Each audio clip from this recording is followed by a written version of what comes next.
It seems like everyone today hates their job, and recent film and TV are taking this anti-work vibe to the extreme. Let's burn this place to the ground. From the shocking wealth inequality of a show like Squid Game to the bad billionaire Roy family of Succession, narratives today are aware that most of us are trapped in a rigged economic game which benefits a select elite. Because they realized if all the slaves dressed the same, they would see how many of them there were, and they'd rise up and kill the masters. Apple TV series Severance adds a sci-fi twist, but channels a similarly sinister view of corporate intentions while mocking the recognizable absurdity of the workplace conventions that are designed to mollify workers.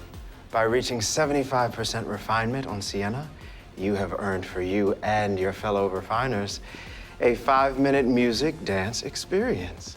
It suggests that without any of the sci-fi elements, we're already trapped in a dystopia of meaningless drudgery that serves shady corporate overlords. The surest way to tame a prisoner is to let him believe he's free.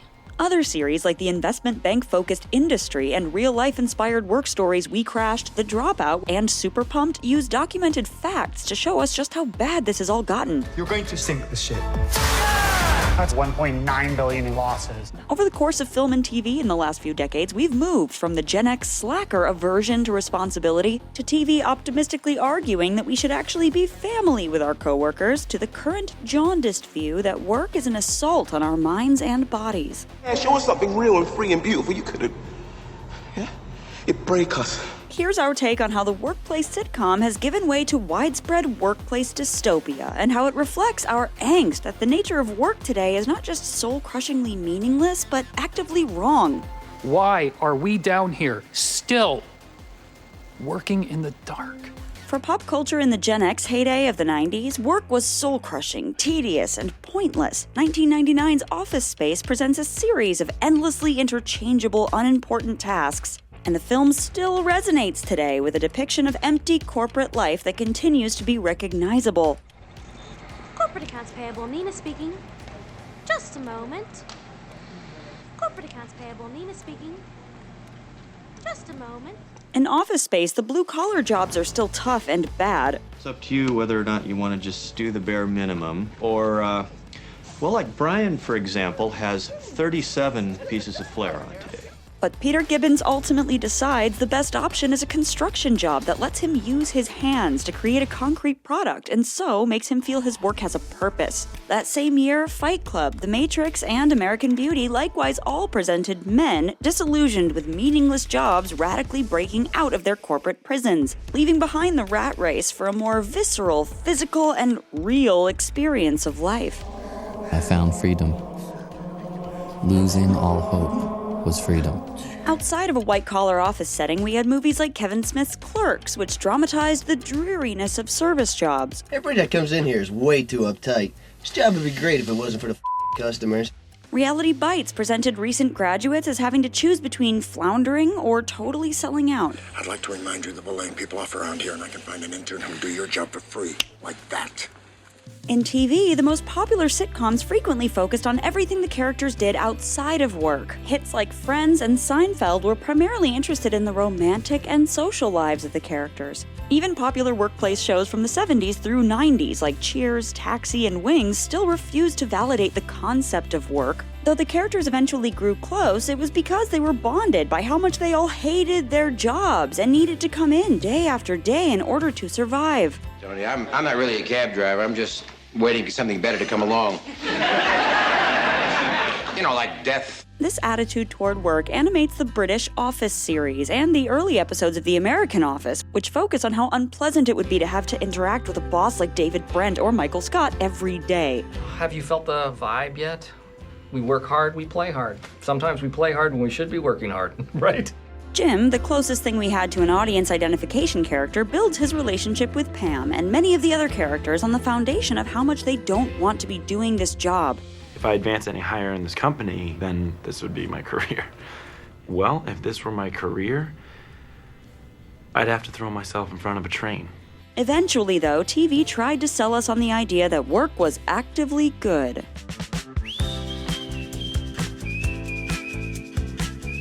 Though Though Jim is initially defined by how much he hates Dunder Mifflin, for the series to continue, he has to stay.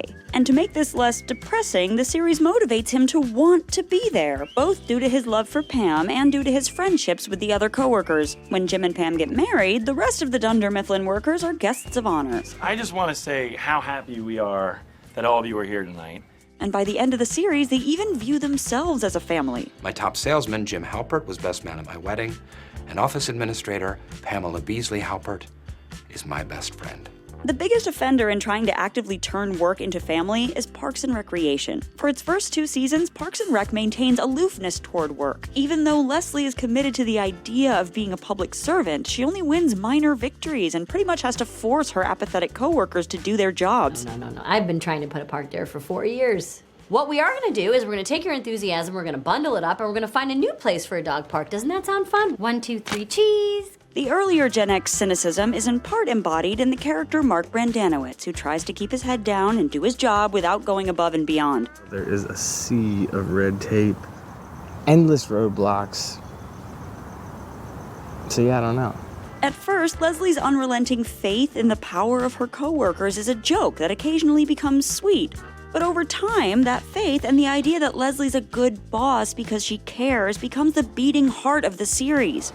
Did anyone ever tell you that your tenacity can be intimidating? Yes, every month of my life since 4th grade. Everyone becomes excited about their jobs. Eventually, Mark, who rejected Leslie, is replaced with Ben, who loves his job and Leslie, and wins her over with his enthusiasm for numbers, logistics, and planning. Is this project? This is as much yours as it is mine. It's ours. I'm glad you're here. Thank you.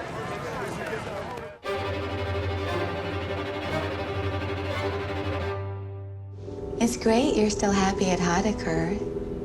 Well, maybe not forever. No, not forever. But for now. It's okay for now. It's great for now, yes. Yes, it is. In today's climate, the optimism of series like Parks and Rec would feel incredibly naive, but it's not just because we've returned to a version of the Office Space Gen X era of merely hating the drudgery of work. Now, work has become actively hostile and dangerous, both to us and to other people. Things were so much simpler when people ran the corporations, but at some point the algorithms just became better at it. They started mutating, growing out of control. One of the most popular and acclaimed TV series of 2022, Severance, takes the danger of work to its logical conclusion. Severance follows severed workers who have a totally separate work consciousness and outer life consciousness, and each can't remember anything of the other's life. Ironically enough, Severance posits a world where work-life balance isn't just difficult, but literally impossible. The severed workers' innies are constantly trapped at work, unable to exist outside of the office, while their outies, who collect the paycheck and don't ever remember being at work, won't let the miserable innies quit. So, what, you were unhappy at work, and instead of lodging a complaint, you... No. I tried that first. So did you. So of course those coworkers have to become family. When new worker Helly is introduced to the team, she is inundated with language that mimics the idea that work is supposed to be your family. And seeing her here with you all, I'd say she most definitely has a family. Oh. In fact, the managers at Lumen watch the severed workers constantly and invest in their relationships the same way we do when we watch workplace TV. You guys are one of my favorite office friendships.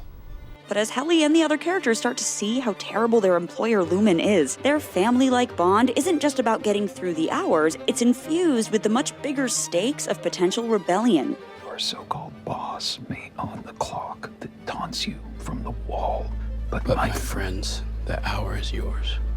And the creepy mystery of what shady corporate work they might really be serving unknowingly.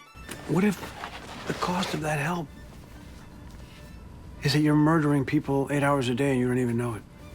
In a clever nod to TV sitcom history, Severance stars Adam Scott, who played the happy workaholic Ben on Parks and Rec, and here is tortured by his job. It takes production design inspiration from a much earlier iconic vision of futuristic work dystopia, Jacques Tati's 1967 film Playtime. And building on something like The Office, it mocks the system of office perks that aim to distract and motivate workers. Here they're presented in examples that are playfully absurd, yet simultaneously recognizable and vaguely sinister.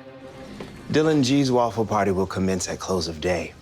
In the meantime, I've ordered the pre-waffle party egg bar social for everyone. We see how Lumen attempts to indoctrinate its workers through an entire mythology of purpose that, to an outside observer, is clearly nonsense. The work is mysterious and important. And as it seems increasingly clear that something very wrong is happening at Lumen, being anti-work takes on moral overtones. Here, Severance evokes other recent work like Sorry to Bother You, which depicts workers selling themselves into functional slavery in exchange for housing. We help thousands of companies utilize worry-free workers. So wait, are you telling me you sell slave labor to companies over the phone? Sorry to Bother You follows the main character Cash, at first feeling happy that he's rising up at work, but then discovering he's secretly helping his bosses enact real travesties on the world, like selling weapons, deepening global conflict, and creating animal-human hybrids for forced labor. This is just incontrovertible proof of worry-free's evil practices. They're turning humans into grotesque horse people.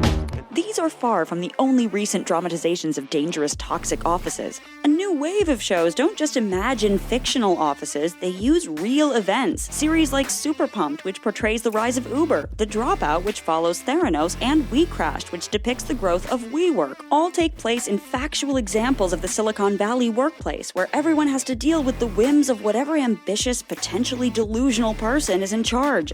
Our mission is to elevate the world's consciousness. And while the end result of misconduct at Dunder Mifflin was that someone might not get their paper order, these real bosses screwed people over and stole millions of dollars. This disregard for patients' lives was unconscionable.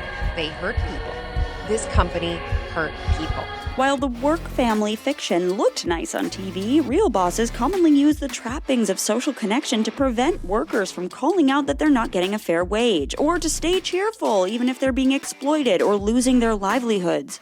Severance's science fiction elements may be intriguing, but the scariest thing about the show isn't the type of workplace dystopia it imagines, it's that the type of environment it depicts is really already here. Have you ever felt like you're wasting your single precious life doing a job you hate? Right now, millions of U.S. workers are quitting their jobs in the Great Resignation, after the COVID-19 pandemic sparked a mass reevaluation of priorities. But on screen, we've gravitated for decades towards characters who express a philosophy of life that's an alternative to capitalism's assumptions. We don't have a lot of time on this earth. We weren't meant to spend it this way. Filling out useless forms and listening to 8 different bosses drone on about mission statements. These anti-work characters riot against unlivable working conditions, challenge irresponsible companies that care only about making a profit, refuse to acquiesce to senseless labor, call out parasitic consumer culture, use the jobs that are exploiting them to their own advantage, reveal the evils of a system based on capital, and won't give up their principles or identity for the workplace. If given a choice between doing something and nothing, I'd choose to do nothing. But I will do something if it helps someone else do nothing. I'd work all night if it meant nothing got done. Being anti-work doesn't mean being against all labor and effort. It's about refusing to let what we do for income cost us our lives and our humanity. Here's our take on the anti-work heroes of film and TV and what their anti-work ethic teaches us about resisting soul-sucking jobs and changing the system.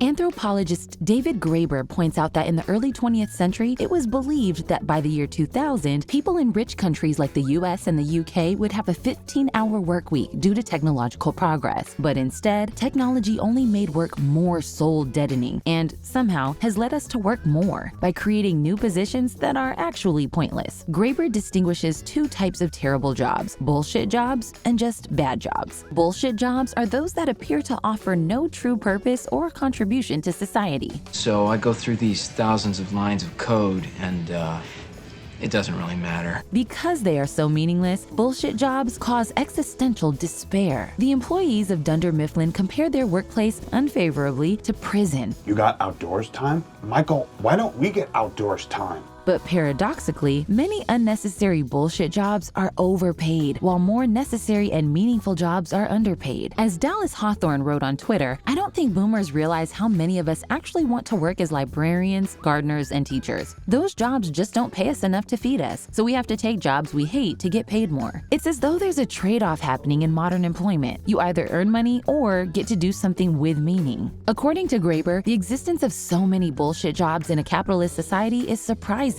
because it goes against the primary goal of any company, to earn as much money as possible. Efficiency is priority number 1, people. Because waste is a thief. But perhaps one reason for all these useless jobs is the need to maintain social order. In a way, jobs act as a kind of daycare for adults. As Twitter user Neo_URL wrote, commenting on the Black Lives Matter protests of 2020, I can't help but think about how large a part of people being able to mobilize and protest right now is because of them not being at work, and how the 40+ hour work week leaves most people for no time for political participation, and how that's kind of the point. Bad jobs, meanwhile, present more severe and immediate problems than the angst of bullshit jobs. They can be humiliating, physically and mentally taxing, with criminally low wages. If we're gonna give them our day, we need to have enough to cover our basic necessities. This terrible state of affairs became especially obvious during early COVID pandemic lockdowns, when only essential workers had to put themselves at risk to go into work. And the situation revealed that many of those jobs society actually needs to run pay the lowest. People working for minimum wage can't expect a comfortable retirement or really any kind of financial security, living paycheck to paycheck with a single medical emergency or unlucky mishap enough to put them on the street. As Twitter user Pickwick put it, so when did if you work full-time you should be able to comfortably afford shelter, food, and utilities become an extreme leftist belief? The writer Charles Bukowski, who worked grueling blue-collar jobs for decades before meeting a benefactor who supported his art, once said, they never pay the slaves enough so they can get free, just enough so they can stay alive and come back to work. The idea of modern work as slavery is a prominent theme in Boots Riley's Sorry to Bother You. So wait, are you telling me you sell slave labor to companies over the phone? The company that hires Cassius Green as a telemarketer runs an initiative called Worry Free, which sells a barely disguised form of slavery as a wonderful career opportunity that takes all the anxiety out of life. You're guaranteed employment and housing for life. Stop worrying and get worry-free. The worry-free living quarters are state-of-the-art. The worry-free food is to die for. Perhaps the only redeeming quality of bad jobs is that, unlike bullshit jobs, they're at least useful to society, so they cause less guilt and rumination. In 1999's Office Space, Peter's friend, who is a construction worker, is less mentally tortured than Peter. In the end, Peter also ends up working construction and enjoys that manual labor allows him to actually see the product of his work. But ultimately, both bad jobs and bullshit jobs compromise employees' humanity. In Sorry to Bother You, the idea of workers being robbed of their humanity takes an absurd turn to the literal. A chemical change to make humans stronger, more obedient, more durable, and therefore more efficient and profitable. As Bukowski wrote, what hurts is the steadily diminishing humanity of those fighting to hold jobs they don't want but fear the alternative worse. People simply empty out. They are bodies with fearful and obedient minds. These lines mirror the classic visual aesthetic we see in cinema about modern work, such as dystopian imagery of rows upon rows of deadened, soulless drones toiling away mindlessly because thinking would make their situation unbearable. In Charlie Chaplin's Modern Times, the hero struggles to survive in a newly industrialized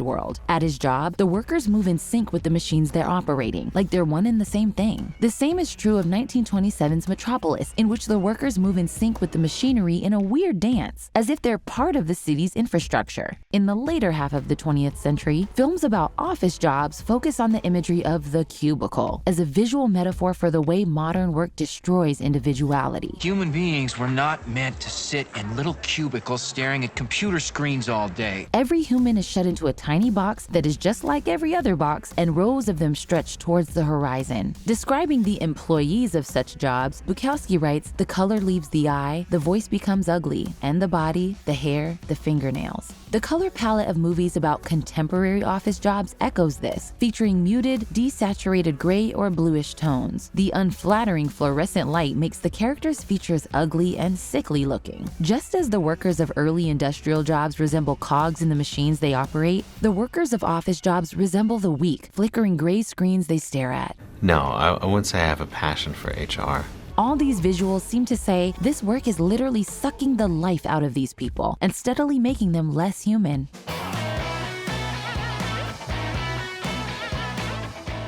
Among the TV and film characters that resist work, there are several distinct subtypes. The first type is the delinquent, immature slacker. These are usually young professionals who are distinguished by their profound lack of ambition. I'm not really cool with the amount of responsibility I have now, so if you wanted to promote me down a peg, I'd be cool for that. What makes these overgrown children-esque characters so fun to watch is that they find ingenious ways of making their terrible jobs work for them. They turn everything into a game. You're literally making paper airplanes out of police reports right now. Well, how am I supposed to get it into that garbage can? Or just use their time at work to do whatever they feel like doing. Alana?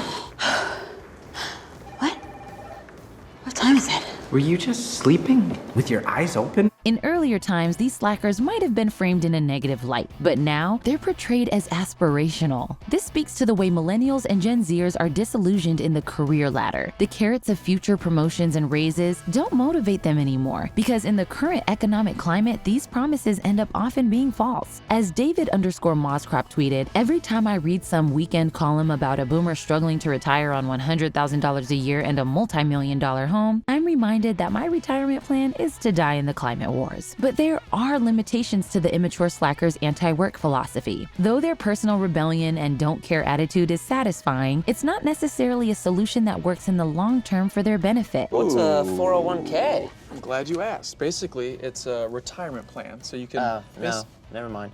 I totally thought it was a laser. And their actions don't really address the systemic problems either. The second type of anti-work character is the workplace saboteur. Whereas the slacker just doesn't care at all about their work, these characters disagree with their jobs on a philosophical level and express their rebellion in more subtle ways. For Ron Swanson of Parks and Rec, government work is antithetical to his libertarian values. Am I interrupting something important? Impossible. I work for the government. Ron is enthusiastic about his own hobbies and a hard worker, but at the Parks and Rec department, his only goal is to stall government work on principle. I like saying no.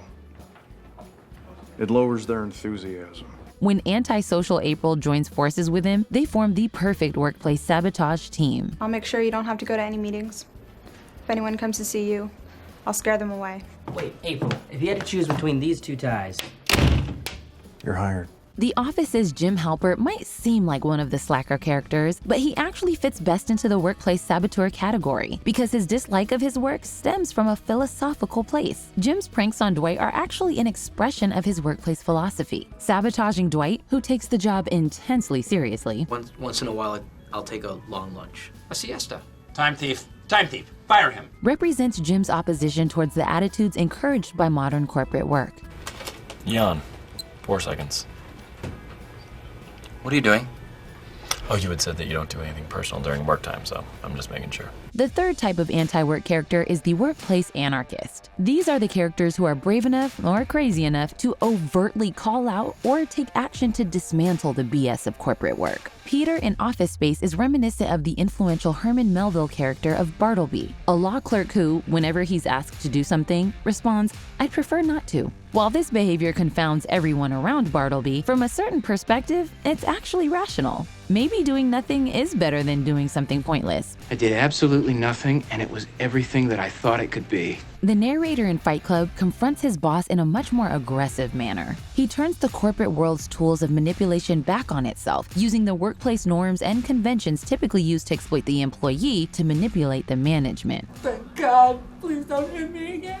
Amy Jellicoe, the heroine of the short-lived cult HBO series Enlightened, initially adopts a less confrontational, more proactively passionate approach. After a mental breakdown, she returns to work convinced that she can single-handedly change the entire structure of the company to make it less harmful to the world. I just wanted to ask you if you had a chance to look at that research that I gave you.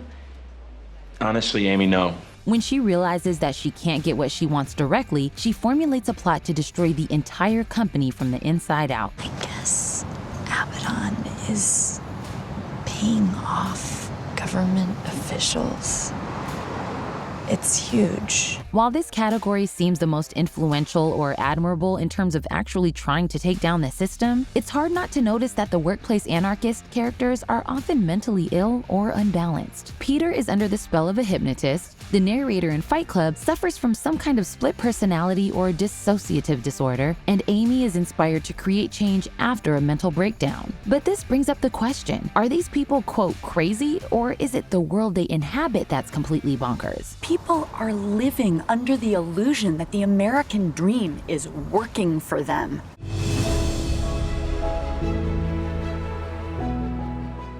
It was right in everyone's face. Tyler and I just made it visible.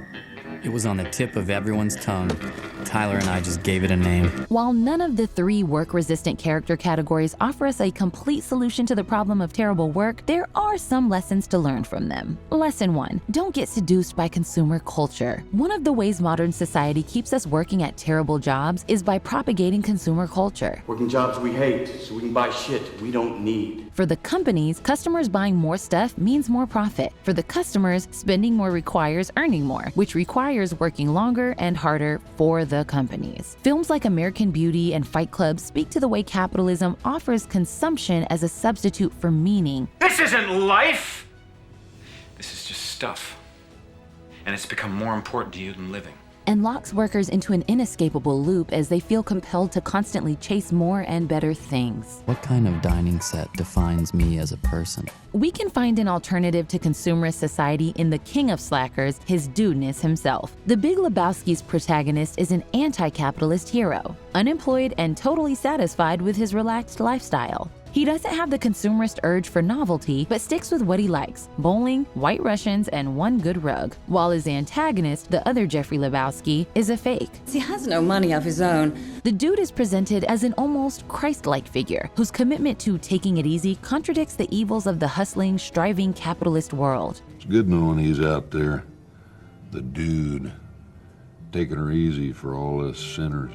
Lesson 2. Question the status quo. It's dangerous to think that the way things are is necessarily the way they should be. As Queerly Autistic tweeted, "I've come to the conclusion that the sole purpose of homework is to condition children into accepting that unpaid overtime and ridiculous hours and not being able to escape work even in your own home are a normal thing to expect in your future." But even those brave enough to attempt to disrupt the status quo need to be watchful too, because capitalist markets have a tendency not just to crush revolt, but to subsume it, using dissent to their own advantage rather than simply destroying it. Then maybe they want to organize, maybe they want to rebel. And that's why we need someone on the inside who represents worry-free's needs. This is illustrated symbolically in The Matrix Reloaded, when Neo finds out that he isn't the only one, but is one of several versions in a repeating formula where the one's revolt is used to actually maintain the system. The anomaly is systemic. In the 1976 film Network, when newscaster Howard Beale announces his plan to commit suicide on air after he's fired for low ratings, the gesture of revolt causes a huge surge in his viewership, thus benefiting the TV network he was revolting against. And when Beale's later on-air tirades get too anti-corporate, the head of the network takes the teeth out of Beale's protest by indoctrinating him with the kind of dry, abstract, big-picture language that corporations love, because it removes the human element and makes audiences' eyes glaze over.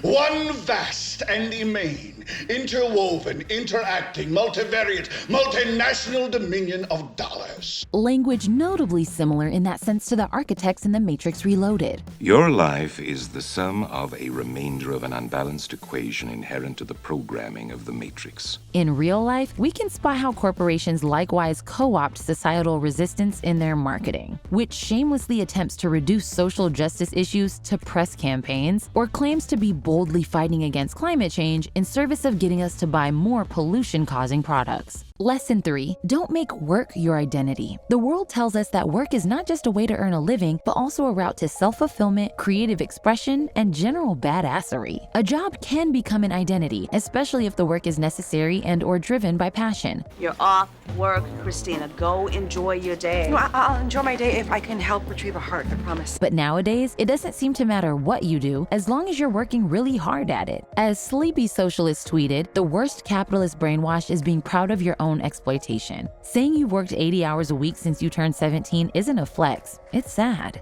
Where have you been? Sleeping. What? All night? As we discussed in our video on The Devil Wears Prada and workaholism, our modern-day obsession with work can be traced back to the Calvinist branch of Protestantism. Sociologist Max Weber wrote that because Calvinists believed in predestination, they sought to be successful in order to prove they were part of the elect, destined to go to heaven. In the Protestant work ethic mindset, which is hugely formative in American culture, work is associated with virtue, while sloth is a sin. But within Calvinism, the focus isn't just on work, but on success. And anti-work heroes force us to consider the question, who defines what constitutes success? Thus, the anti-work movement is not only a social and economic shift, it's also a spiritual one. Our Great War is a spiritual war. Our Great Depression, It's our lives. When Elliot on Search Party declares that he doesn't want to write his book because he hates working, at first I thought it was writer's block, but then later I realized it's actually just the discomfort of hard work. At first, this seems like a typical millennial joke about how boomers see us as lazy. But Elliot's revelation that he doesn't like working strikes a deeper chord with people today who are increasingly rejecting the explanation that constant work is just kind of what you gotta do in life. No, not for me.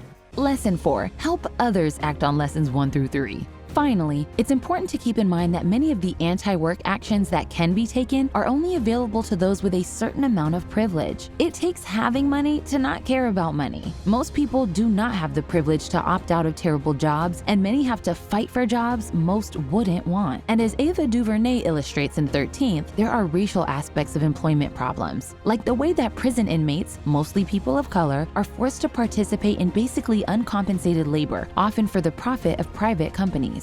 We now have more African Americans under criminal supervision than all the slaves back in the 1850s. Partnerships between correctional industries and private business are a rapidly growing segment of a multi-billion-dollar industry in America. So it's not enough to just rebel on an individual level. Big societal changes need to happen in order to stop the onslaught of terrible, humiliating, and unlivable employment. Well, you don't talk white enough. I'm not talking about sounding all nasal. It's like sounding like you don't have a care. Breezy, like I don't really need this money. And while the obstacles might seem insurmountable, it does feel as though meaningful change is around the corner. With the Great Resignation, millions are quitting in search of more livable pay, better work-life balance, or just work with more meaning. The resulting labor shortage has the potential to give workers more power to dictate terms. Pushes for the 4-day work week and remote work prove that Americans are moving away from workaholic assumptions about success and are valuing their personal time and quality of life more and more. So hopefully, sometime in the near future, we will be able to say more often and more sincerely that we do what we love. As much as Hollywood loves stories about the horrible exploits of rich people, they also love to pump out stories about struggling 20-something-year-olds trying to make it in the big city. Shows like Broad City and Two Broke Girls gained lots of popularity for their depiction of young urban dwellers working odd jobs to afford living in the Big Apple. While both series tried to base their leading ladies' financial troubles in realism by giving them shabby apartments or showing them shopping at Goodwill, lots of people cry at Goodwill. You go to France, you eat snails, you come here, you cry. they still have plenty of time for out-of-work shenanigans and quirky side quests. Even when they are shown at work, they're doing a lot of chit-chatting and questionable activities that, in reality, would probably get them fired. So let's take a closer look at what Hollywood gets wrong and right in its depictions of 20-somethings on screen, why we're drawn to these characters, and the financial and emotional reality of trying to make it on your own after college. Gen Z and millennials, more than any other age group, are more likely to work at least 2 jobs to make ends meet or pursue a creative interest. Some people, notably those who work in finance, have tried to spin this change in the work landscape as a cultural trend in response to the pandemic, coining the term polywork, which feels akin to the corporate rebrand of rose gold appliances. Did you just come up with a fun euphemism to describe us not being able to survive off of one job? No, this is completely different. There is nothing hip or cool about having to work multiple jobs because your 9-to-5 doesn't pay you a sustainable salary. The median rent continues to skyrocket, and your once affordable neighborhood is now being gentrified. Here we go. Washington Heights. What the It makes sense why so many shows that depict financial hardship are packaged as comedies. The reality and costs of going to school to work in a specific field only to face an extremely competitive job market which will likely force you to work multiple jobs until you make enough to pursue what you're actually passionate about is soul-crushing. It's just like everybody can tell me what I can't do, but nobody can tell me what I can do. Which is perhaps why film and TV about struggling friends working odd jobs and getting up to wild shenanigans are so appealing. You think we're gonna give the shares to the man who wants to pull a mutant from a mystery hole in the bar and live with him? All right, well, look, I'm just trying to come up with a system. Sitcoms that revolve around struggling 20-something-year-olds like Friends, How I Met Your Mother, and Seinfeld became such smash hits because they speak to the cultural phenomenon of what it's like to fumble through your 20s. Welcome to the real world. It sucks. You're gonna love it. Cities like New York, LA, and London are popular settings for these shows because they're filled with all kinds of characters struggling through relatable situations, like trying to find an apartment within your budget. Well, what do you think? It's a hallway. It is a beautiful railroad-style apartment in your budget. Many of us dreamed of living in a big city because we watched these shows growing up and wanted to find our own central perk to meet up with our attractive friend group and run into celebrities. It's another city. Are you serious? Or dreaming of landing a job at a fancy corp in Midtown where we impress the CEO with our young and innovative ideas. Really? I think you might have something important to say about makeup. And I know someone who might be hiring. Another trend worth looking at in film and TV is the portrayal of working class characters who actually come from generational wealth. Yeah, I just thought I'd swing by. Oh, how lovely, lucky us. Oh, don't worry, Dad's already booking me a taxi. Which means their financial troubles are superficial at best. Sometimes this portrayal is meant to be satirical. The writers are clearly in on the joke that this seemingly struggling 20-something-year-old can easily call up their parents if they're short on rent. Till yesterday, I got all of my money from my parents. Okay. Does that make you feel sick? Make you not want to talk to me? However, time and time again, Hollywood has proven its lack of awareness about financial insecurity, likely because historically those who succeed in the entertainment industry predominantly come from wealth and are detached from the reality that most of us have to contend with. Rory and Lorelai from Gilmore Girls are a perfect example of this discrepancy in film and TV. Lorelai is introduced as a single parent who had Rory when she was a teenager, leaving her waspy upbringing and working as a hotel maid until she eventually worked her way up to a hotel manager, managing to buy a home in Connecticut. Well, we're ordering pizza, that's enough.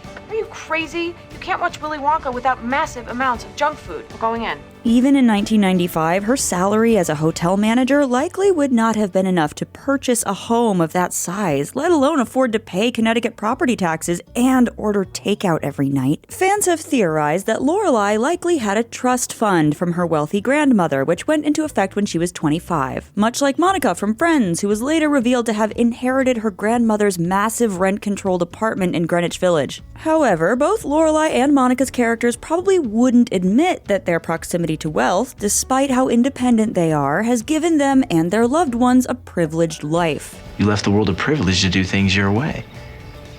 I guess I never thought of it that way. And you did it when you were younger and had a baby to take care of. I know, it was really impressive. Lena Dunham's show Girls rocked pop culture when it premiered in 2012 for its satirical, controversial, and often dead-on portrayal of four white millennial friends navigating their post-college 20s. Dunham plays the lead character Hannah, who is introduced having a full-on quarter-life crisis when her parents cut her off and her internship won't pay her. But I have no job.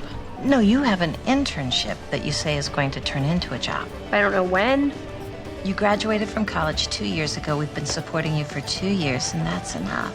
In some ways, Hannah is the talented, quirked-up, unglamorous younger sister of Carrie Bradshaw. Hannah's struggles as a writer and millennial are relatable to pretty much anyone who graduated from a liberal arts college, but she and her friends are also emblematic of privileged 20-somethings who move into gentrified neighborhoods and always have a safety net to fall on. During its run, Girls garnered both resentment and praise for centering these kinds of narcissistic female characters while still exploring their complexities. As Dustin Rowles puts it, the difference between a show like Girls and a show like Friends, which is also populated with wealthy, privileged characters, is the sense of self-awareness. Dunham, whether she belongs to this class of people or not, understands that they are unlikable. She doesn't want to offer her characters salvation, she just wants us to know they exist, and for all their negative qualities, they are complicated people. The linear narrative that getting an education that will automatically land you your dream job has been peddled for generations. We are told that with hard work and dedication we can achieve anything, inflation and student debt be damned.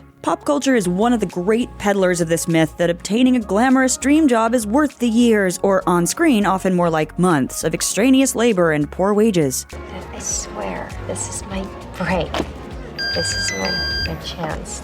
This is my boss. I'm sorry, Dad, I have to take this. As Scarlett Harris puts it, a lovable job is also the poorly constructed myth that motivated millennials through childhood and college. sustaining aspirational media and publishing workers through devalued, no-guarantees arts degrees in the hope that a measly entry-level salary or freelance writing career will allow an approximation of the lifestyles seen on film and television. These aspirational lifestyles extend beyond media and publishing, from Elle Woods defending a star client in court as only a first-year law student. You're fired.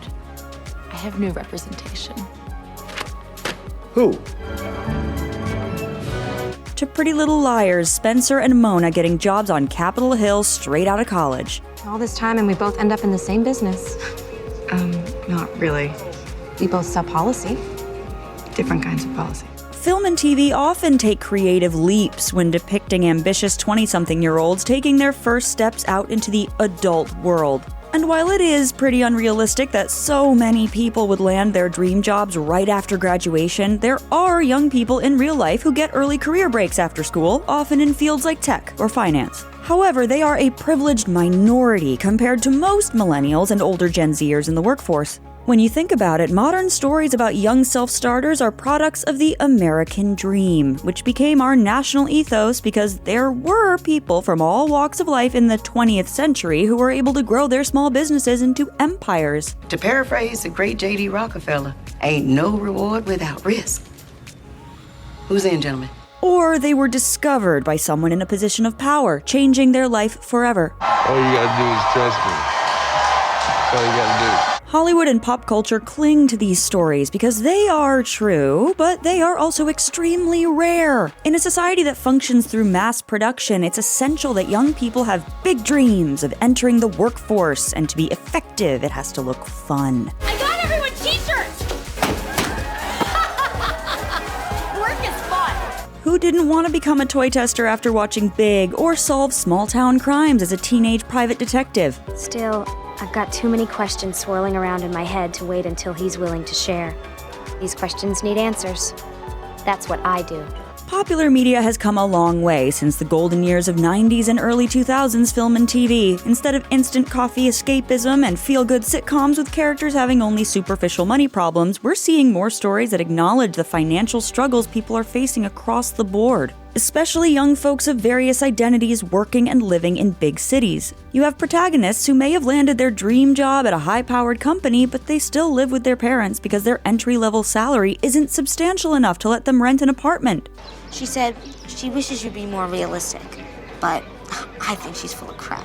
And when they do finally move out of their family home, the next best option is a 6-story walk-up with roommates who are always late on rent. I feel like all I do is work. I can barely pay my rent. Oh, which is due tomorrow. Almost forgot. Is Juice Mucha pitching in? Well, I've been dropping hints all week. Then you have characters having to work multiple jobs to pay the rent, like waitressing or driving for Lyft. Yeah, the Capri Sun. You know my heart. No, girl. Those are for passengers. And sometimes they have to resort to creative or downright illegal methods to find affordable housing. Look, the whole point of living in a disused hospital is to get a girl on a slab.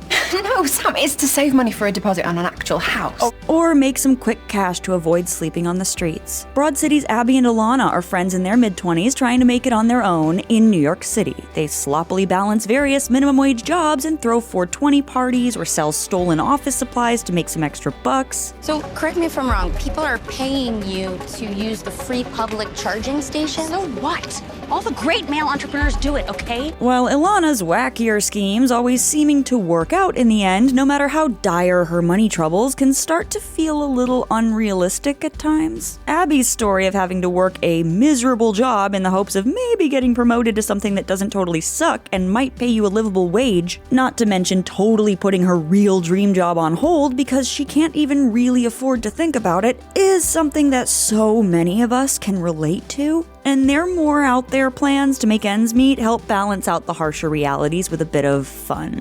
While my partner removes the ear AC, I'm gonna teach you boys about the dangers of ripping underage bongs. One show in particular that skillfully explores this kind of realism is the recent Netflix adaptation of One Day, which follows the love story between two college friends as they navigate the trials and tribulations of their 20s. While the story mainly takes place during the 90s, Emma and Dexter's winding career paths and struggles as young adults still resonate with millennials and Gen Zers today. Emma, a straight-A student and budding writer, is faced with realistic financial challenges almost immediately after graduation. Unlike posh boy Dexter, Emma did not grow up with family wealth and ends up working a hellish service job in London. Welcome to the graveyard of ambition. Loco caliente means crazy hot. Hot because the air conditioning doesn't work. Crazy because that's what you'd have to be to eat here. Emma's insufferable work life, like so many people's jobs after college, nearly crushes her dreams of becoming a writer. Meanwhile, Dexter gets to gallivant around Europe before landing a job as a TV presenter, but life eventually catches up to him, as it does for all of us in varying degrees. You know, you've been through a lot in the last few years with your mum. I've tried to understand that, really, I have, but you're just not the person I used to know. One Day has been praised for its authentic storytelling, and the way it navigates class, gender, and relationships represents a new cultural ethos. Showing characters struggling in their 20s without immediately landing their dream jobs can actually be very comforting for those of us experiencing a similar existential dread. Success is not always linear, nor is it only determined by material gain. Success can look like making a difference in your community. Got my pickle? Yeah, extra pickles, they're in there, and a beanie because it's getting colder. Or finally coming to terms with who you are. I'm gay.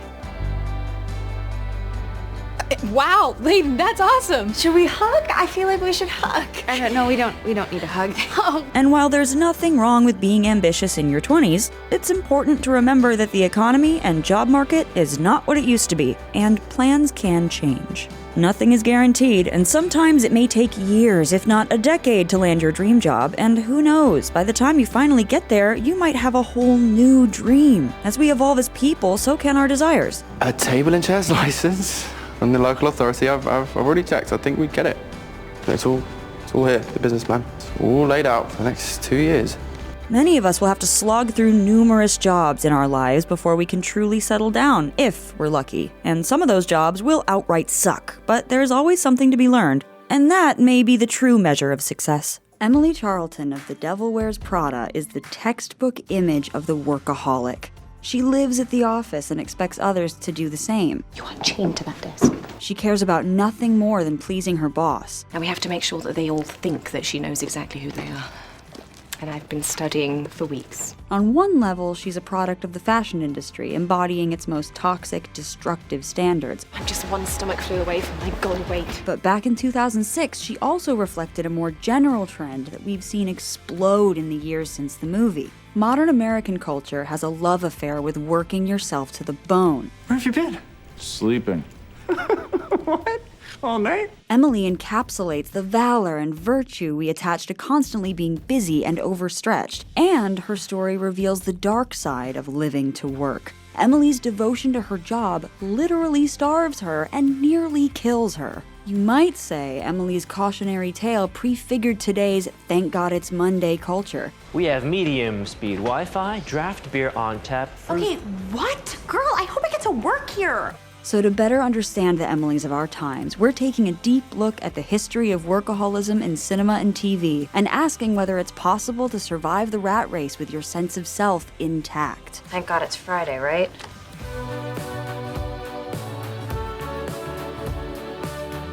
I'm gonna work until I'm 100 and then cut back to 4 days a week. Oh God, I'm already so bored thinking about that one day off. The term workaholism dates back to 1971, when it was coined to describe the compulsion or the uncontrollable need to work incessantly. On-screen workaholics cover a range of personalities, but they follow some common patterns. The positive view of the workaholic is someone driven by pure passion. This is gonna be so much fun! All night work! All night work! Often, they're in a high-powered, high-stakes career, and their exhilarating job is framed as the ultimate adrenaline rush. That was such a high. I don't know why anybody does drugs. The darker interpretation of the workaholic character is someone fueled by cutthroat personal ambition. Greed, for lack of a better word, is good. Or who's using their job to fill a deeper emotional void. She's a workaholic. Works frantically to avoid dealing with her weird mix of lack of self-worth and narcissism. I really like her. Almost universally, the workaholic character neglects their personal life. Hey, don't you people ever sleep? Don't any of you have husbands, wives, and kids lying? No. When you're responsible for serious matters or even people's lives, it's easy to justify your job taking precedence over everything else. This is the most important thing I'll ever do, Jenny. I have to do it well. It's not more important than your marriage. It is more important than my marriage right now. But because they spend all their time at the office, the workaholic struggles to maintain relationships. You can get me a date for tonight. Actually, make that 3 dates. Who knows when I'm gonna get another night off? Work is their mistress, the lover who always comes first. Why don't you not go to work tomorrow? Take the day off. Me not work?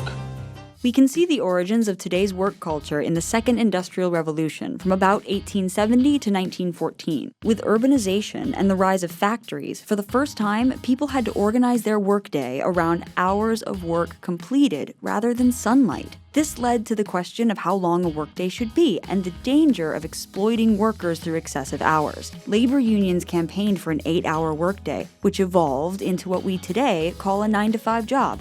Early 20th century cinema classics like Metropolis and Modern Times reflected fears about industrialization's effects on society and alluded to the risk of turning human beings into uniform cogs in a machine. The billows feeding machine will eliminate the lunch hour, increase your production, and decrease your overhead. The second half of the 20th century saw the birth of the workplace sitcom. The Guardian's Charles Bramesco argues that from the 70s through the tail end of the 90s, the sitcom's predominant attitude toward the hassles of work was begrudging acceptance. Christmas is just like any other day when you work in a newsroom. You know what I mean? No. You gotta work on Christmas. I've got to work on Christmas. The 90s was the slacker era. That's funny because I haven't seen you working for a while. A long while. During this stable, prosperous decade in America, on-screen characters seemed less interested in work than ever. I don't think my boss likes me either. I don't think mine likes me either. Maybe it's a universal thing. Yeah, or maybe it's because you're all hanging around here at 11:30 on a Wednesday. Meanwhile, at the movie theater, a narrative emerged of men rebelling against their deadening, soul-crushing office jobs. I don't like my job, and I don't think I'm gonna go anymore. These 90s films captured a resentment over being made a cog in the corporate machine, so you could see them as a spiritual update to those early 20th century films about the drudgery of factory work. Fast forward to now, and you're more likely to see people performing their love of work. To do what you love, that is just doing what you feel fulfilled by and what drives you. So what happened? In short, the tech industry. New York Times writer Aaron Griffith argues that today's work culture comes from the fact that starting around the new millennium, tech companies began offering perks meant to help companies attract the best talent and keep employees at their desks longer. Google was a little startup just like we are. And when they started bringing in chefs and masseuses, we thought they're nuts. And now they're worth over $400 billion. We can see this practice at play in The Devil Wears Prada too. Sure, Andy gets to go to Paris Fashion Week, raid the runway closet, and take home whatever expensive products her boss doesn't want for herself. Miranda didn't want it, so... Oh, no. This bag is like $1,900. I cannot take this from you. But in the long run, wouldn't more vacation time or higher pay be worth a lot more? We get emails from you at your office at 2 a.m. Your pay is terrible. According to Griffith, mainstream culture has been shaped by companies like WeWork with its brand of performative workaholism. With WeWork, you should expect a space to make a life, not just a living. Our culture has created a kind of glamour around working constantly. Kirsten keeps a cot in her office. Rick keeps a Tempur-Pedic cot in his office. It's like the Tesla of cots. In 2006, Emily was already completely sold on performative workaholism. I love my job. I love my job. I love my job. She's brainwashing herself into believing she loves her job in order to make it through another punishing day. And that raises the question, if our modern world is full of Emilys, how many of us are doing the same? I already have my dream job. You're your corporate research analyst. Oh, you're right, my job sucks. To really understand how Emily builds on the on-screen workaholic trope, we can't overlook that she's a working woman, a subset of the workaholic character who has her own complicated history. Sometimes I get concerned about being a career woman. I get to thinking my job is too important to me. Across movies and TV, we can see three basic working girl character types, though they tend to have some overlap. 1. The the spunky working everywoman. This character type was most famously embodied by Mary Tyler Moore. Bromesco argues that for Mary, simply existing as a 30-year-old single woman in a competitive and male-dominated workplace counted as a win. After working here in the newsroom, associate producer, can you believe that? In an era where many women still did not work outside the home, there was a sense of victory in being able to have a career of your own. Miss Olson, you are now a junior copywriter. Is this really happening? Viewers can see themselves in the working everywoman character. No lunch, I got speech class. What do you need speech class for? You talk fine. We usually meet her at the beginning of her working life, which helps us connect to her emotionally and feel her ups and downs as our own. She inspires us by representing work as a source of empowerment. You're gonna make it after all. 2.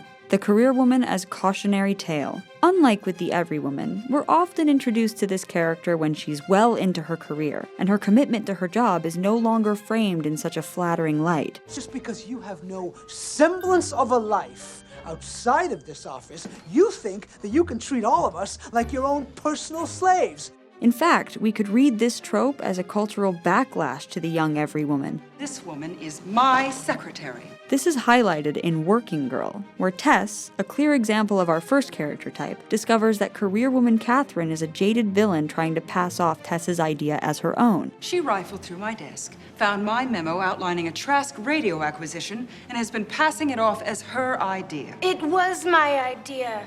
The career woman is essentially the female version of the workaholic absentee father who doesn't spend time with his family. Peter, you're missing it. All right. Want a meeting tomorrow, a.m.? Dad, my game.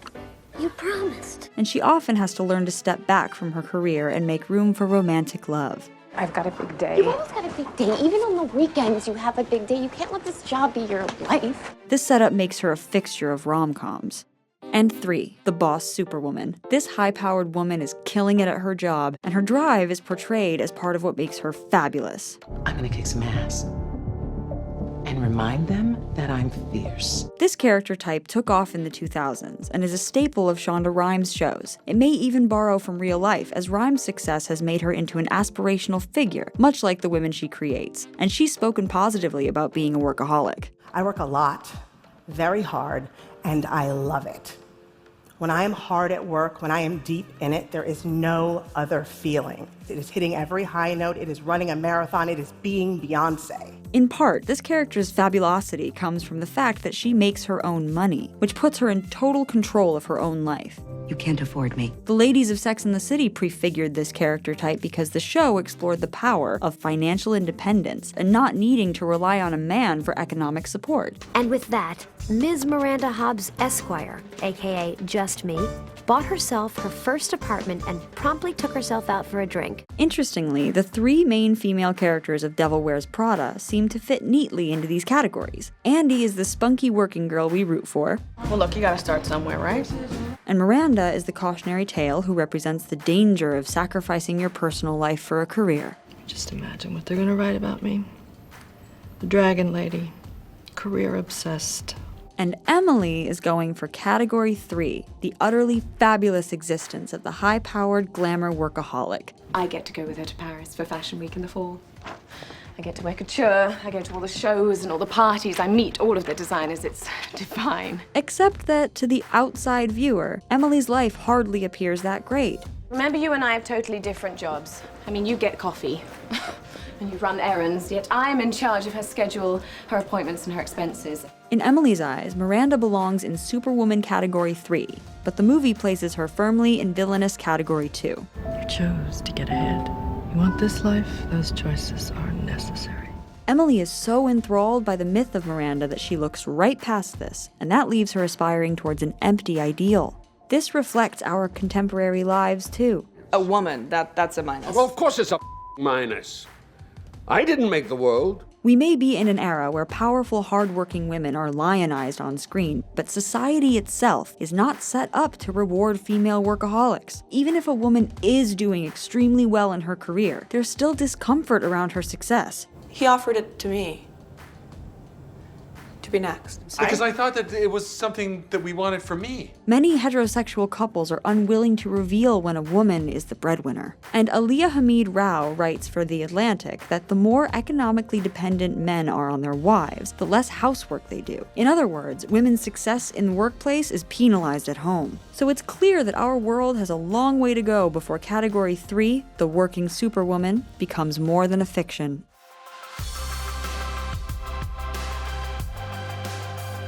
Emily's devotion to her work rivals religiosity. Our modern-day obsession with work can be traced back to the Calvinist branch of Protestantism. Sociologist Max Weber wrote that because Calvinists believed in predestination, they sought to be successful in order to prove they were part of the elect, destined to go to heaven. Today, it's not hard to see how the Calvinist idea of a calling has evolved into people seeing their careers as representing their life's purpose. I devote myself completely to my job. It's what I do. It's all I am. In a modern spin on the Protestant work ethic, some have argued that work has now effectively replaced religion as the arena where Americans seek meaning in our modern lives. A lot of people have essentially turned to work to find the very things that they used to seek from traditional religions: transcendence, meaning, community, self-actualization, a totalizing purpose in life. We may be using non-stop work or busyness to fill a deeper existential void. As Tim Kreider writes, obviously your life cannot possibly be silly or trivial or meaningless if you are so busy, completely booked, in demand every hour of the day. I get 20 minutes for lunch and you get 15. Worshipping at the altar of work turns the boss figure into a kind of deity. She saved me. She saved Huck. She saved Quinn. She saved you. Boar on the floor. I feel... Get down! Boar on the floor. I got it! There's perhaps no better encapsulation of the boss god than Emily's worship of Miranda Priestley as an almost mythical superhuman being. She's the editor-in-chief of Runway, not to mention a legend.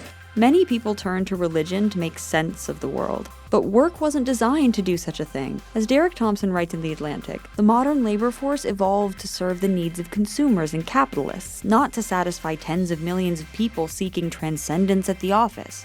Thus, the root of the problem is that we're told to look for profound meaning in our work in the first place. And the only way to be truly satisfied is to do what you believe is great work. And the only way to do great work is to love what you do. On the surface, this may seem like good advice. 1/3 of your life is spent at work, so ideally that time should be devoted to something you care about and enjoy. But the constant pressure to love your job sets people up to feel crushed when it doesn't unlock a deep sense of fulfillment.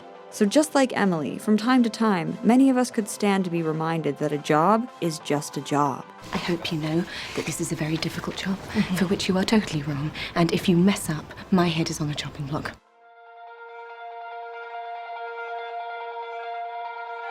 Emily is a model of what not to do in your career. You never ask Miranda anything. It's one thing to work all the time because you genuinely love what you do. You're off work, Christina. Go enjoy your day. No, I'll enjoy my day if I can help retrieve a heart, I promise. But Emily never actually seems happy at Runway. So until she decides that you're not a total psycho, I get the lovely task of waiting around for the book.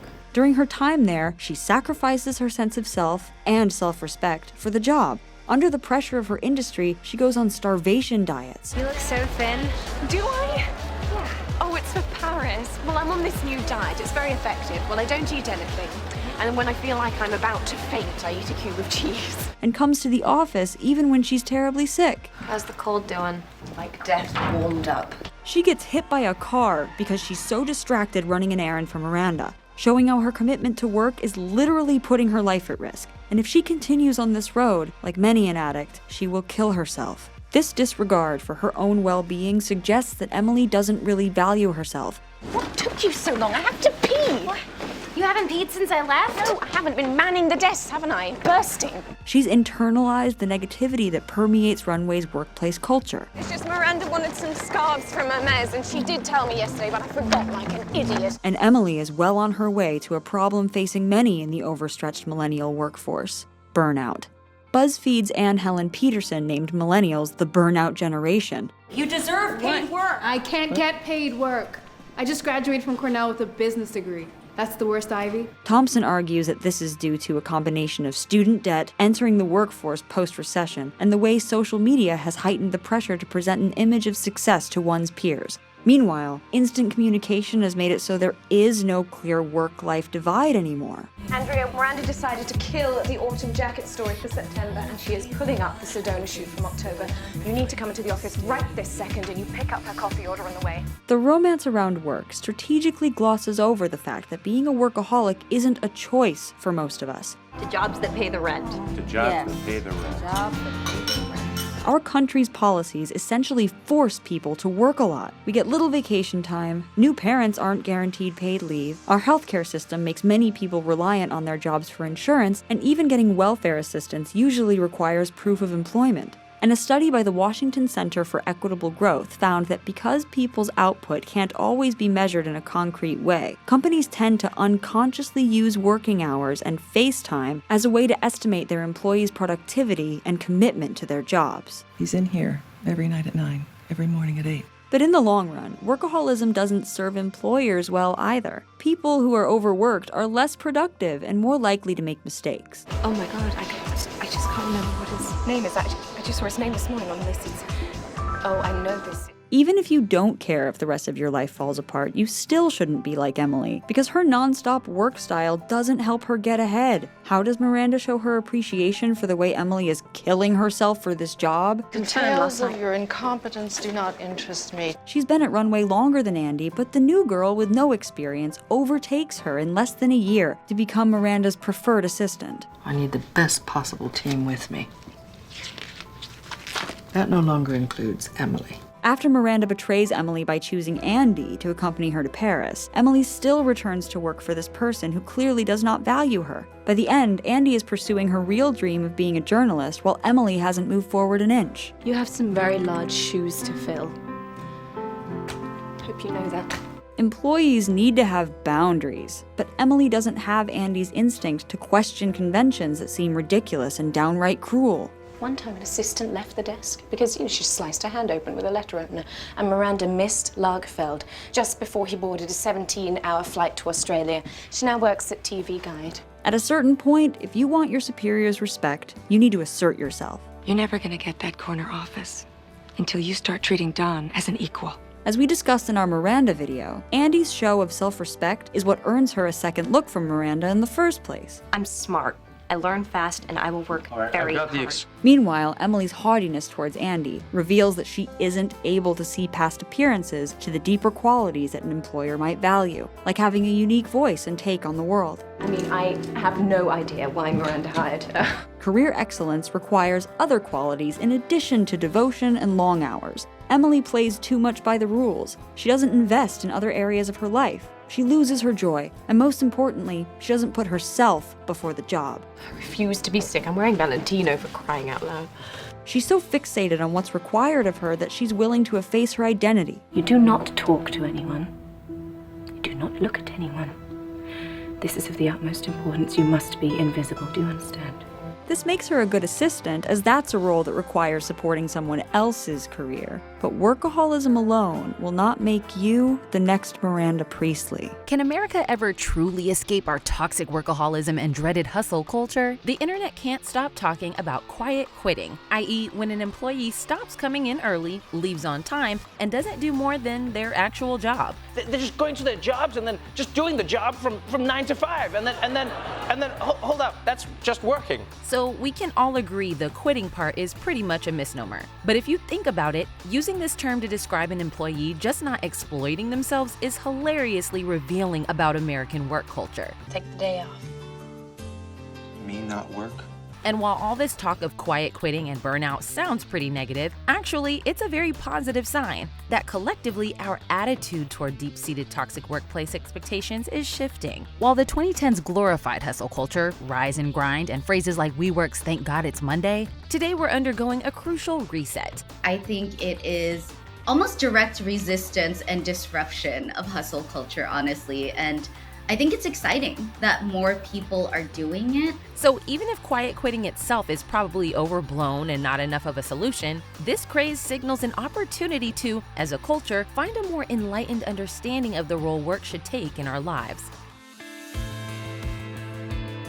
Today's workers are burned out, their small annual raises eaten up by a rapidly increasing cost of living, and they have little national legislative support, from no required paid sick days to ridiculously behind the times parental leave. The United States is the only industrialized nation in the world that doesn't have a federal law mandating paid maternity leave.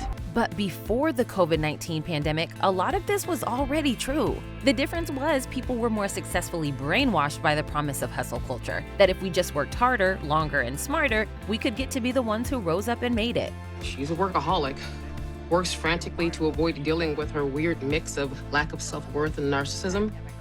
I really like her. The 2010s era of WeWork built a glamour around performative workaholism, spurred on by the tech industry practice of offering fun-sounding perks designed to entice people to stay longer hours in the office. We have medium speed Wi-Fi, draft beer on tap. Okay, what? Girl, I hope I get to work here. But the onset of the COVID-19 pandemic in 2020 completely shifted this picture, because suddenly, for a lot of people, the office space was no longer the center of work. Remote work blurred the lines between on the clock and off, leaving many workers overloaded with unclear, unattainable expectations. I went from being someone who really valued putting everything into my work, giving it my all.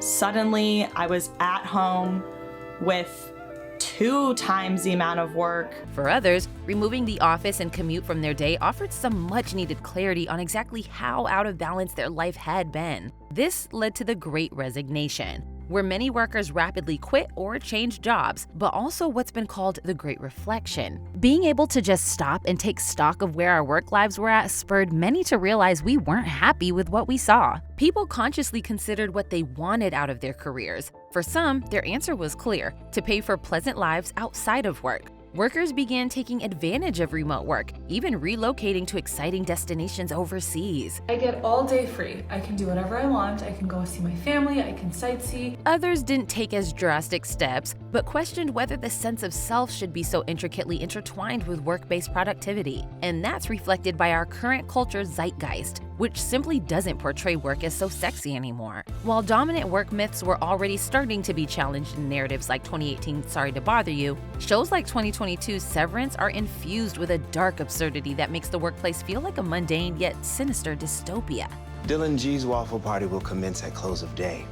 In the meantime, I've ordered the pre-waffle party egg bar social for everyone. The sheer act of reflection has the potential to be deeply empowering for a lot of workers, and disturbing to many company owners and senior executives. People are widely resisting the agendas of many CEOs and upper management to get workers back to the office. And yes, they've been quiet quitting, or simply drawing boundaries in their lives, refusing to view going above and beyond as the norm. So, does quiet quitting actually work?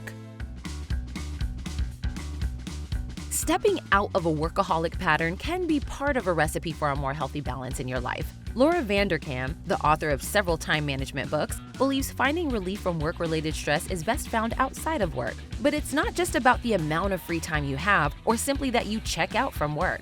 Studies have shown that when people intentionally take a few hours a week to themselves and spend it on something that is engaging, enriching, and active, they feel as though they have more free time than people who do less active forms of relief, like binge-watching TV shows. They leave their activity feeling recharged.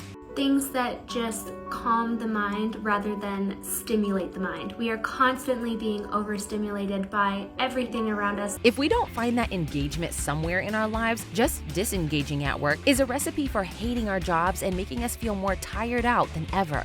Amelia Nagoski, co-author of the book Burnout: The Secret to Unlocking the Stress Cycle, believes quiet quitting may also be harder to do than many TikTok videos would have us believe, not just logistically, but emotionally and psychologically, especially if you're someone who previously put a lot of your identity into your work. Quote, "The real challenge is grieving the loss of something you thought was valuable, mourning the time and energy you invested into a relationship where you were not valued the way you deserved to be." Moreover, not everyone has the ability to quiet quit. It's an option mainly for white-collar folks who work remotely at a desk, and others like teachers, to an extent, who have been deciding increasingly that they're not going to put in the extra uncompensated around-the-clock hours that have long been expected from them. But many, from migrant workers and day laborers, to people in medical and emergency services, to customer service reps and grocery store clerks, face far more rigid expectations and have to either comply or actually quit. It finally, clicked to me just how absurd it is that bedside practitioners work 12-hour shifts and get a 30-minute break. Undocumented or disabled folks may also feel that their life depends more on their jobs than the average worker because of healthcare and immigration status. And even in fields where quiet quitting is possible, many Black and brown people say they don't feel that this is a safe or a useful tool for them when they're already looked over for promotions and more readily seen as troublemakers because of racial bias. Quiet quitting doesn't work for Black women because in the United States, people are trained and taught from a very early age to heavily lean on Black women for labor. Even if you can do it, quiet quitting isn't the best long-term solution. You're better off finding a job you like and care about, at least somewhat. And if you're really phoning it in, your employer's not likely to put up with it forever. I just want you to realize the ramifications, the realities. If the economy gets worse, you're going to be the first one on the chopping block. Still, if we look past quiet quitting as an individual choice and think about what it signifies collectively, this could be used to change our work landscape forever. But something that truly terrifies governments around the world is, what do you do when your population just stops doing anything? In sectors where quiet quitting is less of a thing, we're seeing many actually quit. There's a big shortage of teachers, nurses, and workers in the retail, food service, and hospitality industries. People are leaving jobs that require in-person presence for low wages, instead seeking roles in more lucrative fields that allow hybrid or remote work. This concrete action can potentially force entire industries to restructure, to face the truth that certain highly essential jobs have long been systematically undervalued, and this needs to change. I didn't realize how toxic being a teacher in the United States was until I left the profession. While quiet quitting is a pretty solitary activity, organizing could be the next collective step for white-collar and blue-collar workers. Support for unions is at a 57-year high in America. Tons of corporations from Amazon to Starbucks are witnessing their employees push back against unfair, exploitative work environments. Employee strikes have seen an uptick since the pandemic, and in cases like the 2021 John Deere strike, they're actually winning. The issues being negotiated vary widely from different industry to industry, but there's one constant: workers want more money. It's also important to remember that while we consider our individualistic everyone for themselves hyper-capitalism of today's America the norm, the country's history hasn't always been this way. The generations of our country's past believed strongly in labor unions that provided real benefits to many. Us poor folks haven't got a chance unless we organize. And there have been waves in the public attitude toward work. After the greed is good mantra of the 80s, the 90s saw the rise of the Gen X slacker, who questioned whether the point of life could be something more or different than just amassing material wealth. And again, the negative label these youths were given of slacker is revealing. It mirrors the impulse today to frame all these developments in bad-sounding terms like quiet quitting or burnout, or the rhetoric that's mocking or critical of Gen Z workers who assert their boundaries or don't believe they must blindly fall in line with every repressive workplace norm their bosses take for granted. So Jack actually hired me to work from 8 to 5 Monday through Friday. So anytime before 8 and anytime after 5, I'm actually not available. In truth, we're now presented with a really hopeful opportunity to address our long-standing work-life balance problems in the U.S. If we take our frustrations and channel them into something productive, we can do something to create a more equitable workplace for everyone. That's why some are rebranding this moment the Great Renegotiation. Maybe this shift in attitudes can even extend to accepting and advocating for things most Europeans consider normal, like taking actual vacations and supporting real paid family leave. With the advances in technology of the past couple of hundred years, we should be working less than any other time in human history, not priding ourselves on how much non-essential work we can pack in. I'm gonna work until I'm 100 and then cut back to 4 days a week. Oh God, I'm already so bored thinking about that one day off. If we enact change together, we don't have to hate where we spend most of our lives. Burnout is a sign that something's not working right. So let's listen to these red flags and make the concrete changes needed to make this picture brighter for everyone. That's the take. Click here to watch a video we think you'll love, or here to check out a whole playlist of awesome content. Don't forget to subscribe and turn on notifications.